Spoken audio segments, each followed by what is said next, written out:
So ito yung mga nahuli natin kaninang mga patuyaw or ulang. Makikita ninyo, maliit lang yung kanyang katawan pero ang laki ng ulo. Kailangang linisin mabuti ang patuyaw para mawala ang malansang amoy nito. Nasaan na ba? Nakuha ko na ba? Oh, yes, ma'am. Walang kinain yun, ma'am. Ah, walang kinain? Ito yung Ayan, okay. ebidensya na wala siyang kinain, oh. Okay. Walang laman yung loob ng ano. Ng ano? Oo. Ay! Dito kayo sa maliit lang siguro, ma'am. Sige, sa maliit. Yan. Okay, ano para, gagawin? Ito, di ba? Ganyan lang, ma'am, oh. Ganyan, oh. Yan, oh. Tapos ganyan lang, oh. Hila, oh. Ito, Ayan, sumusunod, oh. Ay, oh. tingnan mo, ang clear nung kanya. Walang kinain? Yan, oo. Walang kinain. Walang kinain. Malinis. Ay, hindi, yan, konti. Bongga. Ubos Ayan! Ay, hindi, ito pa. Okay.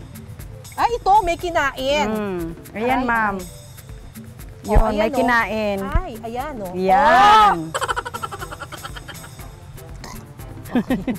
Tapos, ano pa? Wala na, ma'am. Wala Magluluto, yay! magluluto Pwede na tayo. magluto.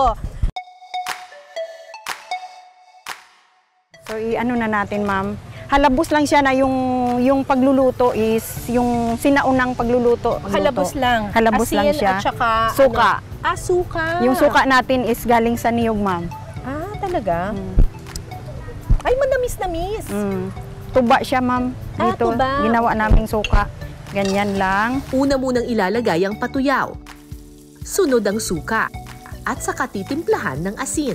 Sobrang bilis magluto ng hipon. Pag nagkulay orange na siya, luto na siya. So, hintayin Okay na lang siya. natin pumula. Okay. Papatuyuin lang natin, ma'am. Parang ano ba, isasangag ba siya? Huwag niyo po masyadong patatagalin yung hipon kasi mau-overcook. Marami naman itong klase sa pagluto, ma'am. Depende kung Alam mo, ano masarap gusto din mo. yan yung may butter tsaka Oo. tsaka bawang. Oo. Tapos may maanghang ng konti. Sarap din yun, ah. Pagkatapos ng ilang minutong paggigisa, ready na ang ating halabos na patuyaw. Halabos na patuyaw o ulang. Anong bagay dito? Ay, kamatis. Sausawan, mayroon tayo. Oh, sige. Tara, kainin na natin to.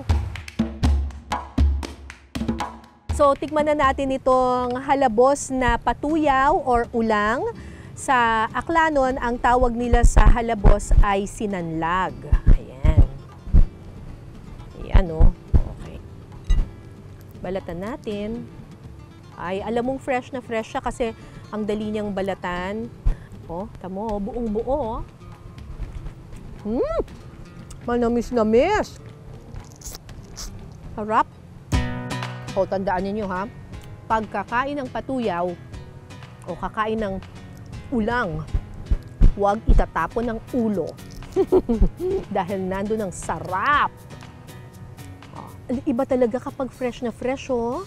Tingnan niyo, oh. Ay! Ay! Ay! Kasi pa.